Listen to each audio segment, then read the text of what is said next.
Hello, everyone. No. Come on. Sorry, I'm just going to fix this light. Maybe that's a bit better. Yeah, that'll do. Welcome. Oh, hello, Maria. Good to have you here. Welcome, Maria. Fantastic. Always good to see some familiar names. Good evening from whatever part of the world you're from. We're always going to give it a few minutes, everyone. Sorry, you've been a bit quiet. The whole team has been getting out of the office, which is good because I think we're all getting a little cranky with each other, as you do when you're stuck, you know. So let me turn that off. We got into the bush a little bit. We went to Sabi Sands. Hello, Anne. Good to have you here. I went on a trail and then met the guys in Sabi Sands, Sabi Game Reserve. Wow, epic pleasure. Almost got eaten by a lion, although I didn't get eaten by a lion. My colleague fellow camper almost got eaten by a lion, which was quite exciting. Tell you a little story while we wait a few minutes while we make sure everyone is on board. As a trail, you camp out at night. I don't know who's here has done a trail. Has anyone ever done a trail? You sleep out and under the stars on a mat. Hey, Kenneth, welcome, my friend. Oh, Maria, you have done one. That's epic. So you sleep under the stars, and obviously, you know, if everyone is fast asleep, you're gonna have curious animals coming to investigate you. And Drew, get on a plane and come here right now. Let's go on trail. 100%. We're ready. I've got some cool things I'm going to chat to you about on the trail front. And you watch everyone while they're sleeping. And then when your turn's up, the next person, when your turn's up, the next person, everyone, guests included, you have your time. Yeah, Melissa, oh my God, Makuleki Trail, I'm going to organize some soon.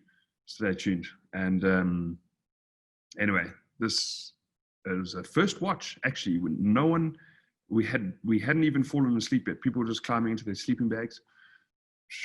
And which is, you know, we've been shining torches everywhere. So the person who's watched you know, you don't get that frantic now because everyone was still moving around only 5 minutes ago. You know, once they start to sleep, you start shining around. Anyway, Lioness managed to get right into camp. And this poor guy looked up and this lioness was coming down on top of him. And he just got up and yelped. And she kind of dodged.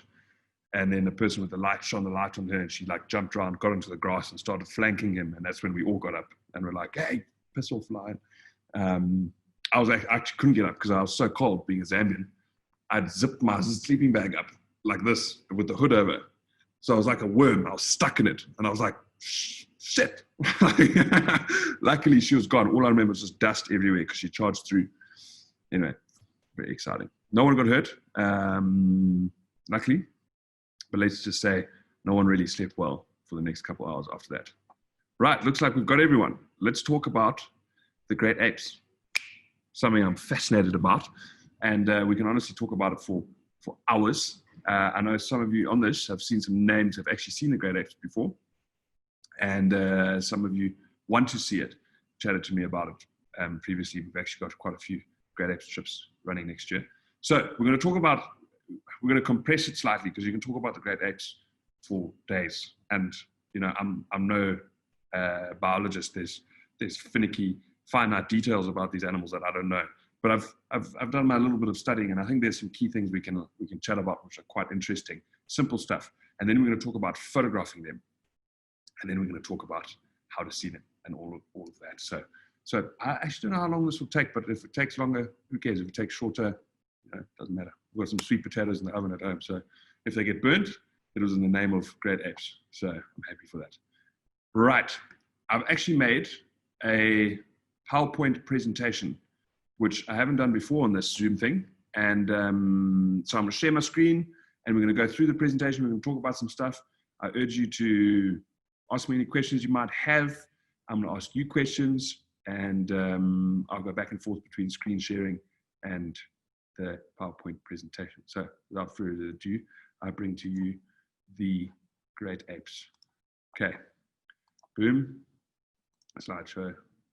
Play slideshow. Righty. Can everyone see? Can everyone see? That's what I need to know because I've never used PowerPoint. Some programs don't work with Zoom. Let me put the chat up so I can see. Here we go. Yes, yes, yes. Right, first question. What great ape is missing from the group here? Where's my mouse? There we go. Okay, we've got some great apes. Nice, and all over it. Oh, Alice. Alice, you cheeky monkey. Okay, it's not Andrew Danckwerts, as Alice pointed out. It's actually an orangutan. Although that was close. It was close. It was close. Alice, that was very close. Cheeky thing. Right, so those are the great apes of Africa, and that's what I'm going to concentrate on just for this one at the moment, because we're going to talk about Borneo and the Borneo experience, where orangutans like to reside in the river forest there, on another webinar, but we're going to focus on great apes of Africa. So orangutan is the fourth. Good call. And we're going to go into what are the great apes. Okay. Oh, there we go. Click. So there is gorillas. Let me go back one. Gorillas, top right, bonobos, chimpanzees are all great apes. Gorillas are split into four different families, species, subspecies, and there's even subspecies of those subspecies. But we're not going to go into those because it's a little bit too, it's not that important to what we're doing. So, for example, there's a Western Lowland gorilla and there's a Western gorilla, but they're almost identical. So we're not going to go into what separates those two, but we are going to go into the main ones. Eastern Lowland, which is this one. None of us in the Wildlife Office have actually seen Eastern Lowland. So I had to borrow a picture off Google. But as you can see, I'm going to show you quite interestingly, it looks quite similar to a highland or mountain gorilla. It's even called it's got a couple of different names, but you can see longish fur because their distribution range is relatively close to each other. Although one is in the lowlands and does prefer flatter ground, their distribution range is quite close. So there's a bit of genetic similarities within these animals. And what's really interesting and tragic is we're going to go into their historical distribution range, which is really quite tragic, where they used to be found. Anyway, if you can see my mouse, on the far left, Eastern Lowland gorilla. In the middle, this is Andrew Beck's photograph. He goes to a place called Odzala in the Congo. Is a Western Lowland gorilla. It's the most common of all gorillas. And we're going to go into some stats about him shortly. And on the right here is the rarest and very less known Cross River gorilla. I'll ask you guys a question. Does anybody know why it's called a Cross River gorilla? Oh, I might just give away stop it. Cross River gorilla over there.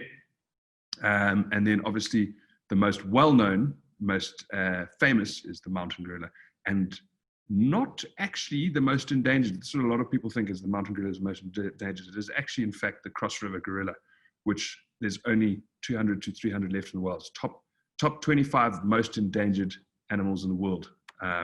Very, very less known Cross River gorilla, this guy over here. So a couple of differences we're going to go through. Western Lowland gorilla here. Shorter hair, obviously. Now, a slightly smaller body than the mountain gorilla in the bottom right, okay? Or highland gorilla over here, which is a little bit bigger. But in fact, Eastern gorilla is the heaviest. Eastern Lowland gorilla is the heaviest of all gorillas. This guy over here.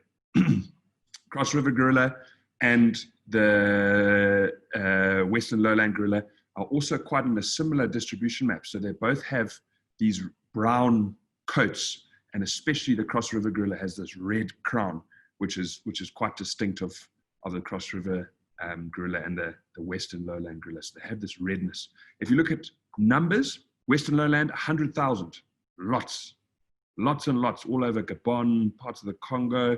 Has a very widespread distribution in West Africa. There's lots of them compared to other gorillas.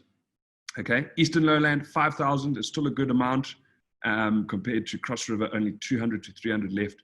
And the problem with the Cross River gorilla is it's still very much unhabituated. They're not habituated to people. They've got very few families. So not a lot known by them, not a lot of tourist action going past them. So maybe that's something we'll look at in the future, is getting some of us over there to see this guy, Cross River gorilla.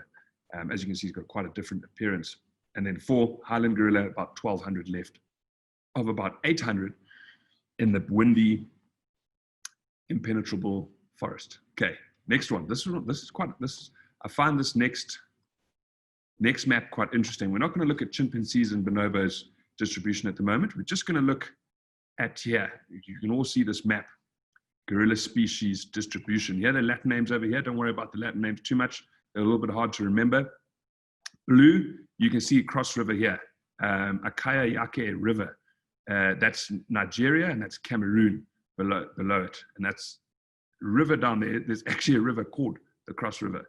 So over here is Cross River National Park, and most of those gorillas are in that tiny little section over here. But you can see where the Western Lowland also occurs, and that's very large numbers, and why they have that same colored fur, brown with a red crest, red parts into it. The Cross River gorilla has much redder, but quite similar. And then now over here, you can't even see the mountain gorilla's home range. But if you guys can see my mouse over here, there's 1, 2, and 3. These tiny little specks. The orange over here is the Eastern Lowland gorilla, okay? Over there, that's where they're distributed, which is quite interesting because remember, it has quite similarities with the mountain gorilla, although it's a different habitat. In their coat, a little bit similar, longer fur than the Western, but not as long as the mountain gorilla here. And there's 3 little gaps, and the top one over there is in Rwanda, and then it's Bwindi and the Virunga National Park in the Congo here. This is all the Virunga Massive, what they call Virunga Mountain Range, Virunga Massive. That's where all the mountain gorillas are residing, the last ones left. Okay. Quite interestingly, there's also this map I found comes with, who can tell me, interestingly, Alice, keep quiet. Who can tell me what these names are of, all of these? What are these names of? You can see my mouse. Interesting. What are these names? What are these Latin names of? Are you all still with me? Or maybe it's a harder question. Anyone know what those are? Oh, let's go back.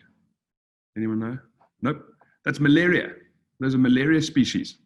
Vivax, Avali, those are all malaria species. These I'm not too familiar with, but that's what versions of malaria are found in the area. And when I saw this, not subspecies, malaria.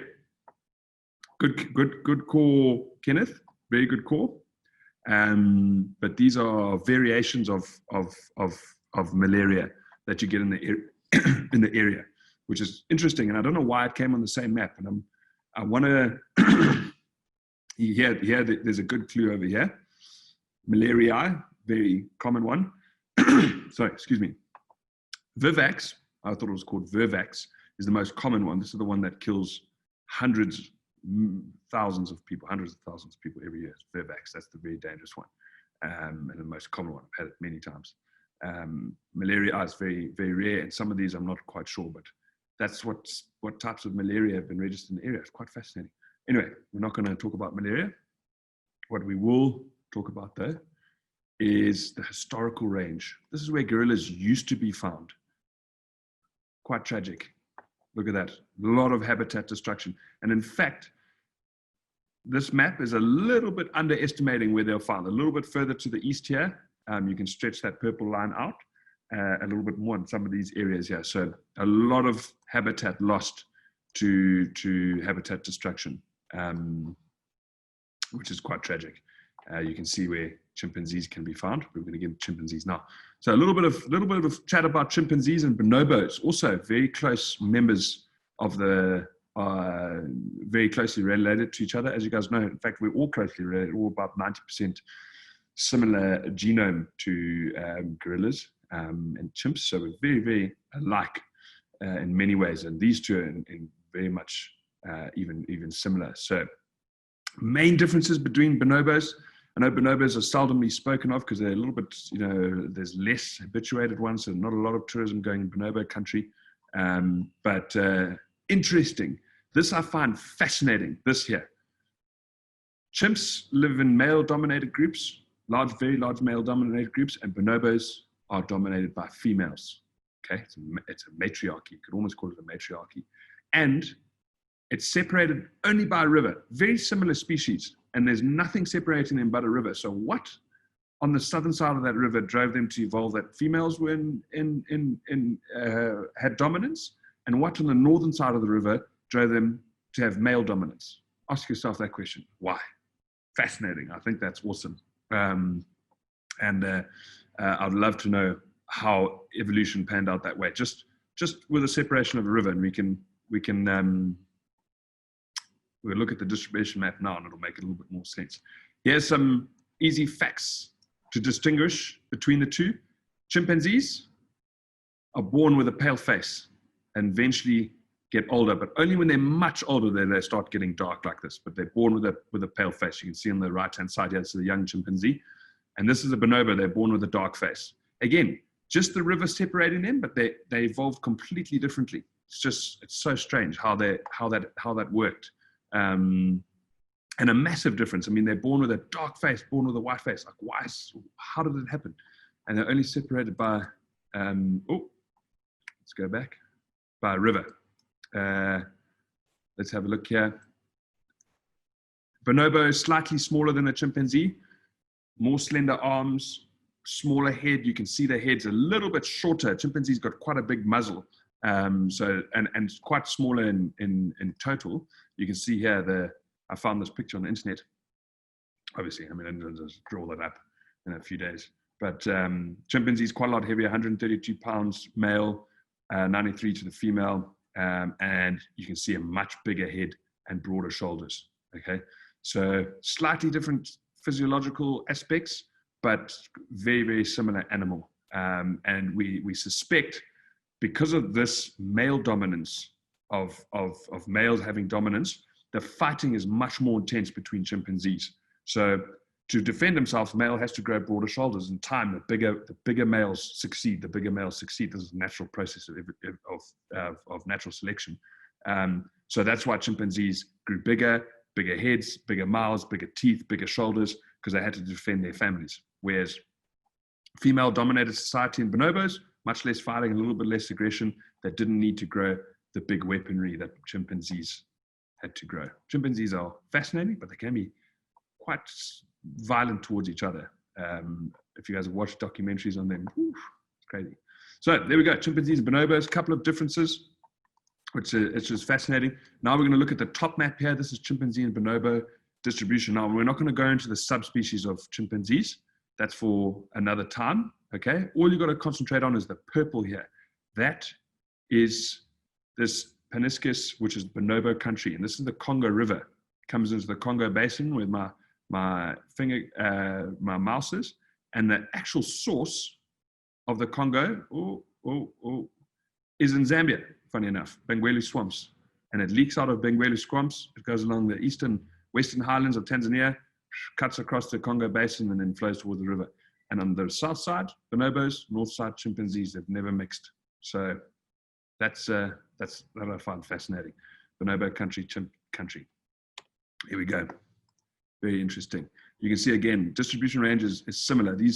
All these species used to overlap drastically until habitat destruction has separated big segments of it. And the illegal animal trade is also doing its part.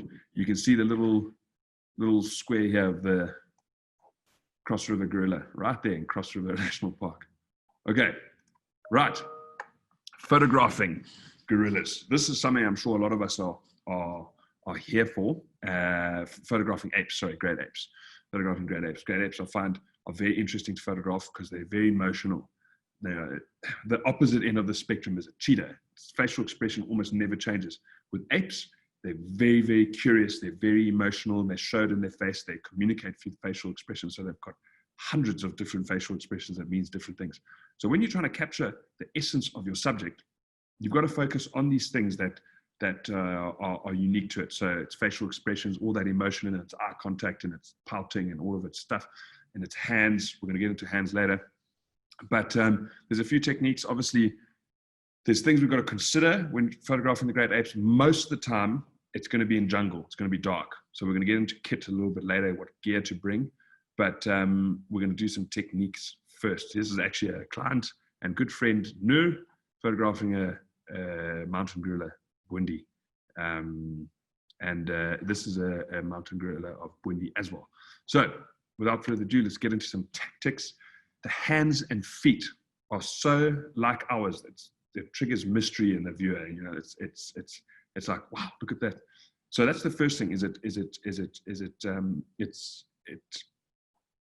It produces thought, food for thought and emotion when you see the hands of a gorilla, because it's so like yours. So you're fascinated in it. And if you can capture that, close-up details, all these textures in the hands and feet, it's something we've all got to look for. This is a chimpanzee's hand. I mean, you can see the similarities between it and ours. So it's something we've all got to look for when you're doing great apes. If you're close enough to them, is to capture feet and hands. Always watch. This is a young baby whose hands inside its mother's grip.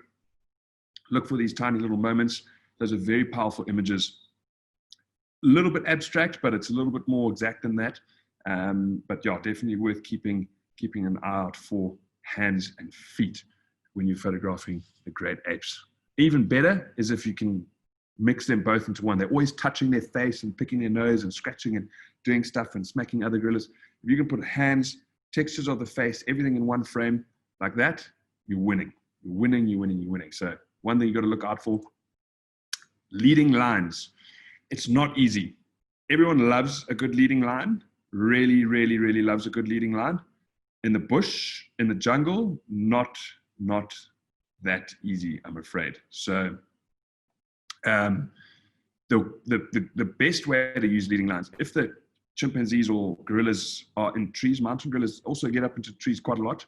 But chimps, you can have, like my last safari there, they're on the trees the whole time, almost the whole time.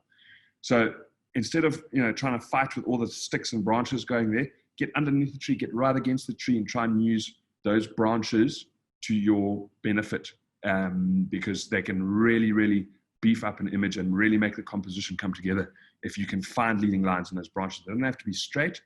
If they're just converging or they're coming across, just use them to conform with your composition and not fight with it. So you can see this, the branches of this tree are all kind of converging here.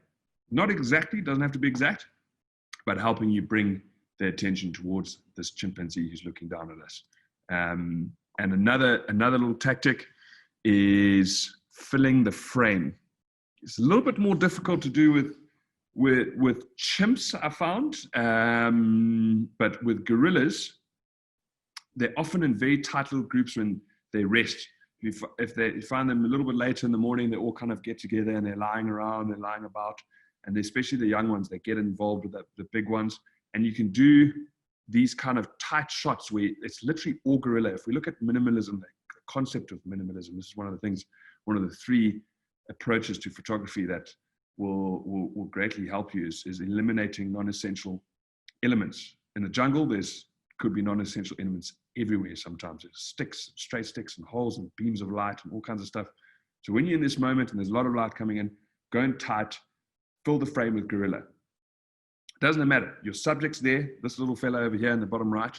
Behind him, it's just gray and it's gorilla. It's a subtle background. It's clear what it is, but it's blurred. So it's framing him perfectly. You've got no non-essential elements. So there's a lot of, you could call it negative space. So something that you must look for is filling the frame entirely with gorilla, especially with young ones. It's very easy to do, or with hands and feet again.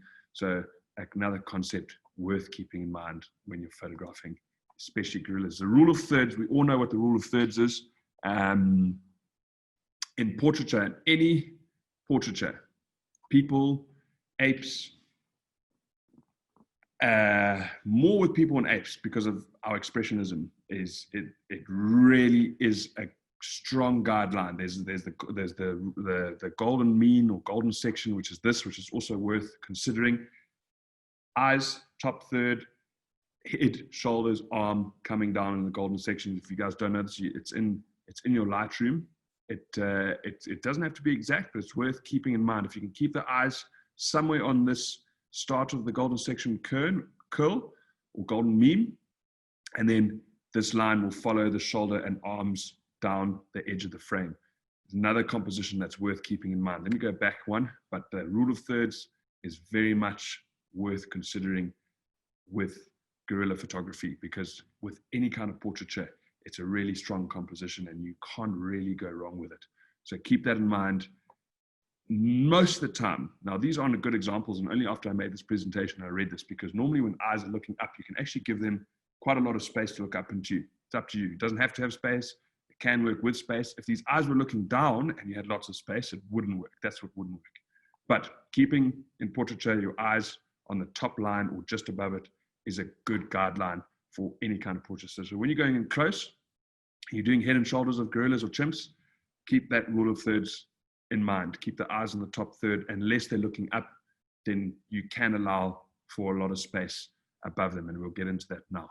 So rule of thirds, golden meme, eyes in the top third.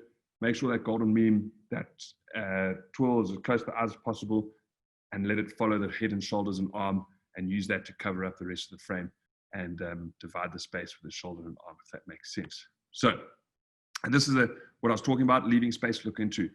It is very powerful, eye contact, especially with humans and apes. It sends energy in different directions. You've got to really let the apes have space to look into. So these images, so I'm looking down at a gorilla, it's looking up. You can have a lot of space above it. Same with this chimpanzee, he's looking up. So you've got a lot of space for him to look into over here. It really makes for a powerful composition, and it works really well, especially with apes, because of how powerful their eye contact is. It's something, a connection we have with them and their eyes. It's an emotional connection. Remember that. If they're looking up, and they're often going to be looking up. These chimps, he's going to have family members up in the trees above you all the time. They're going to be looking up every couple of minutes. So you just got to be ready for those times. This is actually a female on the right here, and she was not so happy with us. She wasn't aggressive, but she was just kind of looking at us and going, that's close enough, you need to go back now. But this chimp was looking at other members up in the trees. Something you always got to watch for gorillas as well. They're going to be looking up a lot of the time, looking for fruit, looking for stuff to eat, looking for leaves, looking for family members. So that upward glance, remember it, give it space to look into, something to keep in mind when photographing gorillas. I hope you're all still there. There's no questions. I haven't been talking to an empty audience for minutes. That my internet connection or something is disconnected. Framing, probably one of the most important things to consider in photographing great apes. You're always going to be in a thick jungle. Doesn't matter which one of those species, whether it's cross river gorilla, mountain gorilla, lowland gorilla, chimpanzee, bonobo. They're in the forest, they're in the jungle. So there's going to be heaps of woodland and foliage all around you. Use it to your advantage. Truly, get involved in it. This photograph here, I was on my knees in the mud, trying to get through this little gap, and there was literally this tiny little gap where this little guy was every now and again would peep at me. That's it. You've got to get involved with your environment. You've got to connect with your environment around you and use all those foliage to your advantage. If you're always trying to, now I've seen people photographing gorillas, and they're always trying to stand up above the foliage and like get these perfectly clear shots, and they lose out on this. This is Andrew Beck's image. It's a stunning image. You know, if he had gone close and left out this part of the woodland, the frame is nowhere near as powerful. The composition is nowhere near as powerful. This brings it all together. This centralizes it. You just land right on it, and it gives it perspective of what the jungle looks like around this gorilla. So framing is too important when it comes to great apes. You've got to consider it probably above all else is using your environment to your advantage, finding gaps. You've got to really do it. It works well. Dark, moody portraits. Everyone loves a dark and moody portrait. Great apes afford so many good opportunities. It's almost always going to be dark green behind them when they're on the ground. So fill the frame with faces. It's the easiest approach to great ape photography is because their facial expressions are always going to be great. They're going to be full of emotions. This guy's thinking, these two are playing, that guy's wondering. it's going to be full of emotion. With it, in terms of your edits later, it's going to have a dark green background behind them anyway, so you've really got a head start. This is something you've got to come home. If you're going to go on an grade 8 photography trip, you've got to come home with these portraits so you can play and make these a little bit later when you're in post-processing, because most of it's already done for you. So dark moody portraits in general, you've got to come home with. Shallow depth of field, right? You're probably not going to have a choice here because you'll be shooting on your widest aperture almost all the time, unless the apes come into the sun, which is quite rare, although it does happen. So a shallow depth of field, you know what it is, blurry background. So it's the area depth of field where that is in focus in your frame. And the shallower it is, the quicker you're going to be drawn onto your subject. Although I wouldn't always consider this as a rule. There are going to be times when there's a lot of light and you can shoot big wide scenes, and I'm going to go to one just now. But shallow depth of field, when you're in the jungle, when you're in the dark, is going to help you and help your viewer find your subject. So keep that in mind. Although, like I said, you won't really have a choice. Now, this is when I'm talking, this is the exception. Including the habitat. It's often underestimated is to actually shoot wider. Both of these images were shot on 2470 and included a lot of environment. It's not as easy to look at on social media. It's a small image, and people just flick. It's too quick, but if it was printed into a big picture, these things give scale to the forest. And for me, the scale of the forest is as important as the gorillas. So if you can try and give scale, like the one on the left, and you can see the big forest around you, the big silverback reaching out, you can get transported to there by the image. That's the end goal. That's the pinnacle.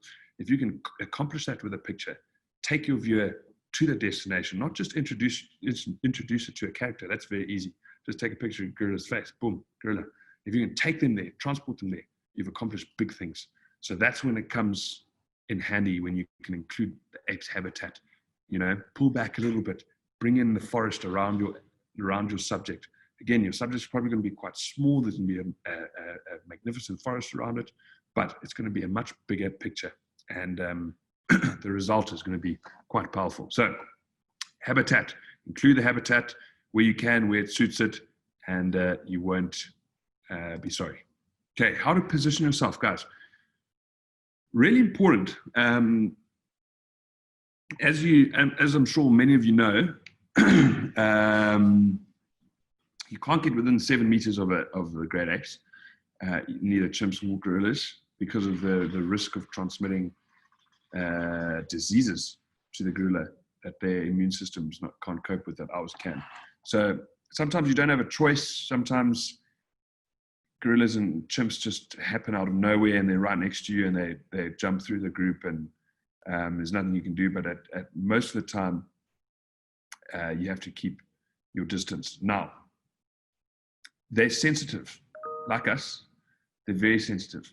So if you're going to go without us, which is fine, on your own trip to the gorillas, one thing that I'll tell you that will help you greatly when it comes to positioning yourself is don't be afraid of getting dirty. 2 things.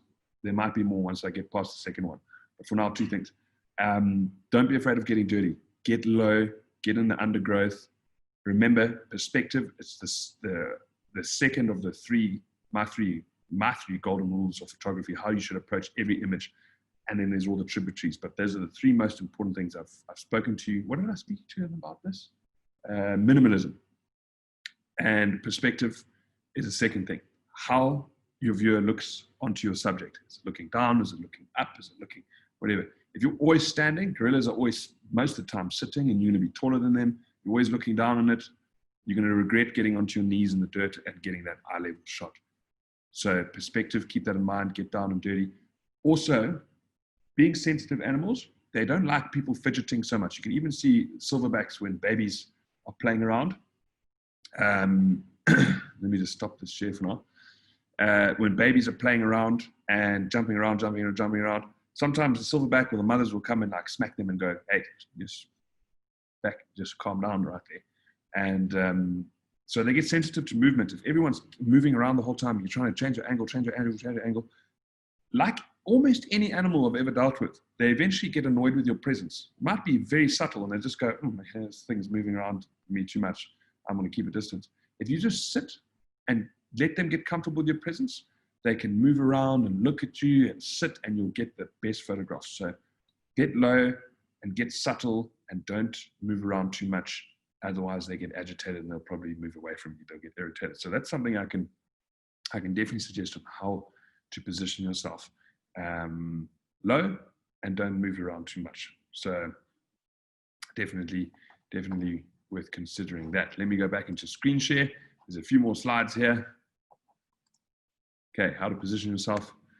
Gear. Now, it's not if you don't have these lenses, it's not the end of the world.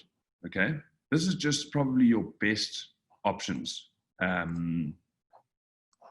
Is 2470 f2.8 and a 7200 f2.8. 2470 is something that's less used, but every now and again, like I said, when you want to come back, you want to include a lot of environment around your subject. 2470 can really come in handy. And I think it's important, but more important than it is the 7200. Definitely your go-to lens. And hopefully a newer version that's f2.8. Again, it gets dark in the forest quite often. I was shooting on 12,000 ISO, 10,000 ISO, which was pretty noisy for most cameras. I think the first guerrilla trip I went with a 200, 400 f4, which did all right, but it struggled in the low light. It really did struggle. So f2.8 is your first step. The millimeters, 7200, second step, and if you can, 2470, something close to that. If you can and you can fit it into your bag, your portraits are strong as hell. A portrait lens, just as a bonus. I've used one for the gorillas and it's magic. A 105mm portrait lens is beautiful. It's so crisp, so sharp.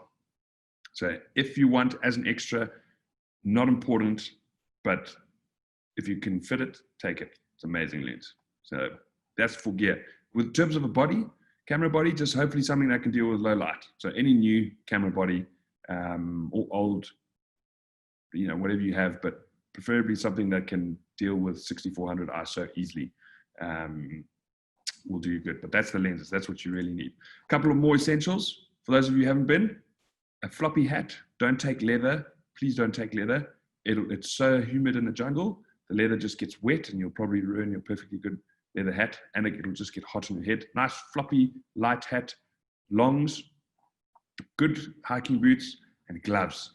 Quite often you grab stinging nettles and stuff and they get all over your hands. So gloves, those are some essentials. That's what you really, really should take with you. Hope that makes sense. Okay. Any questions on gorillas? Anyone got any questions on gorillas and how to photograph them and where they exist? Anything else? Otherwise, I'll tell you what Wild Eye's plans are with gorillas. Some of the things we do. Now, we've hosted trips all over Africa for gorillas, except for, like I said, Cross River Gorilla. Haven't seen, you should go up there. But we've done Rwanda, we've done all the destinations. I don't think any of our team have been to the Virunga National Park. It's been quite a hostile place for quite some time. But we do arrange safaris everywhere, but we do have a few scheduled safaris. Best of Uganda. This is a lovely safari. It is absolutely incredible. It's so dynamic and interesting, and it's really a very widespread and unique portfolio that you come home with. Chimpanzees, 2 treks in Kibali, one of the better places to see chimpanzees. As you can see here, Queen Elizabeth National Park, which is great for everything: leopards, lion, elephant, buffalo. So it's 2 days in Queen Elizabeth, and then the main event, 3 days gorilla trekking in Bundi impenetrable forest. That's the best of Uganda. Best of Uganda. So I'm just looking at some pictures here, Kenneth. Some comments. That's a good question. I'll paraphrase it for everyone. Kenneth asked about eye contact when you're taking pictures of the gorillas. I think now, with them being so habituated with us, they're more forgiving with eye contact, because I've sometimes just, I couldn't help myself and looked right into Gorilla's eyes, and she kind of just looked at me and then looked away. They do tell you, though, if one is addressing you, to look down and don't do eye contact. Apes are very sensitive to eye contact, especially with us being an ape. You know, if a silverback's bleak and he looks at you, best choice is to look down. You are told to avoid eye contact. But like I said, sometimes I've looked right into a gorilla's eyes, and I know other guests are sometimes not so obedient, and they do it as well. And the habituated families are much more forgiving. If you were to do that with a wild gorilla family, I mean, it just takes I went on a habituation trek with gorillas, which is where you go to a family where about half the family is habituated and half the family isn't habituated. So you can't really do treks with them daily. So you can go on a habituation family. And the non-habituated gorillas are very offended by eye contact. So great question, Kenneth. They are sensitive to it, but the families that you trek are a little bit more forgiving, but it's definitely a good choice to not try and hold that eye contact for too long, especially with a big fella like you can see on the right here, because he's always watching people closely to see what their vibe is. And your eye contact might say, hey, I'm coming to take your family. And he will resist that. So I hope that answers your question. So that's Best of Uganda. In fact, we've got a few of those running next year. There's one space left in February, which we're confident is going to run. I know coronavirus is making the world a funny place, but things are changing, and we're confident that's going to go. So very exciting safari indeed. And then obviously Odzala. Now this is Andrew Beck Safari, and it's a fascinating place.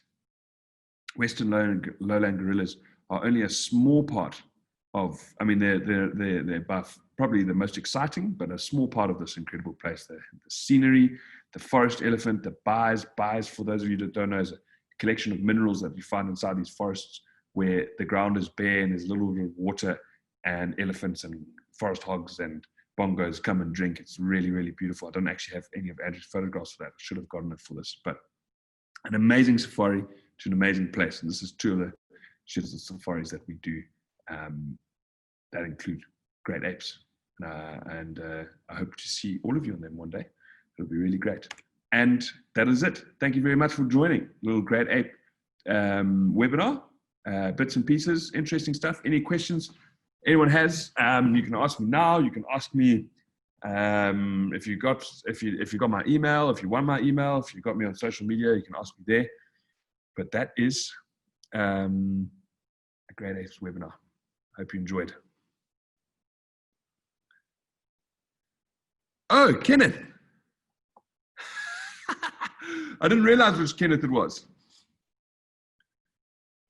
Guys, Kenneth Gamble over here in the comments is the man who almost got eaten by the lion. Fantastic. Welcome, Kenneth. Fantastic. Glad you're still with us and you didn't get eaten. Welcome. Sorry, I didn't actually realize you were, to see the name and didn't click. That's everyone there. Kenneth almost got eaten. He was the man in the sleeping bag who awoke to lioness coming down on top of him. Fantastic. Any questions? Any questions, anyone? Otherwise, I'm going to log off and we'll see you soon. Pleasure, Patrick. Take care, my friend. And good to have you here. Serena. So, Serena, good question. Actually, Gabon is something that we're looking into. We're doing a lot of work about it. We were supposed to do some trips last year, but it didn't work out. But we've got very good partners in Gabon, people I actually used to work for. And we are creating some itineraries there that are going to be coming soon. And we're very excited about it. Gorillas on the beach. Well, that's quite a rare thing to witness, but amazing stuff. Mandrills, forest elephants coming out to the beach, hippos in the waves. I mean, it's an incredible place. So Cote d'Ivoire, I don't think any of us, Serena, have been to Cote d'Ivoire. So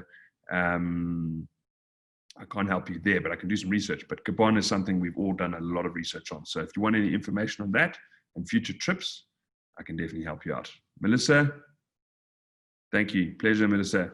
Pleasure, absolute pleasure. Always a pleasure, Drew. Come to Africa. We'll go on trail anytime. Pleasure, Anne. Take care. All the best, Tim. Such a pleasure. Please do, Serena. Please do. Very exciting stuff. I'd love to chat to you about it. Not as endangered, Kenneth. Good question. Not as endangered. I don't know what their exact number is. Hello, Jill. Yes, Jill's actually. Jill and I were in the comments. You can see Jill Vach. We almost went to Gabon, and we're still planning on it.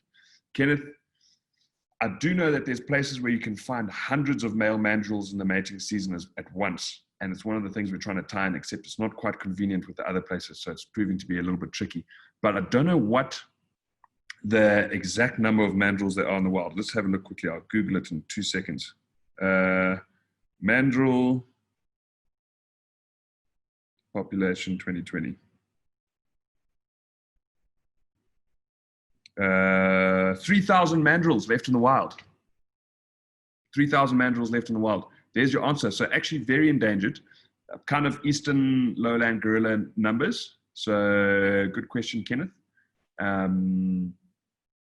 Very good question indeed. 3,000 mandrills left in the wild. Not a lot of them.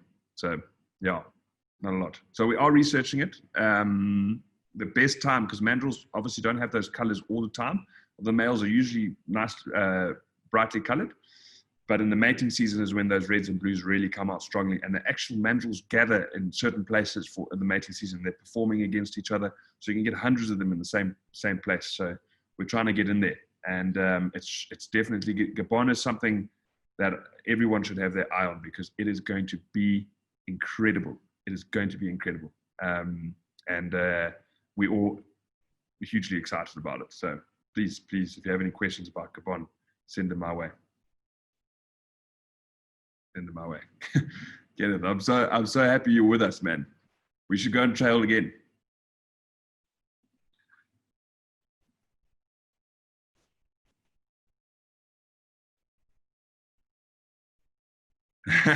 Wear your glasses when you're in your sleeping bag. Wear your glasses. I'll tell you what, that was a wake-up call even for me. I've been on a lot of trails and I've never had a lioness get that close. So it was a wake-up call. It was a wake-up call. That is for sure. All right, everyone. If there's no more questions, I'm going to say cheers. Have a great evening. I'm going to go back and make sure I haven't burnt all my veg. Take care, everyone. Have a good Monday evening, and we'll see you soon. Cheers, cheers. Always a pleasure, Kenneth. Stay in touch, my friend. We'll go to Makuleki on a real trail one of these days. You'll love that place. Yeah, we'll stay in touch about that. Okay, cheers, everyone. I'm going to stop it now. Take care.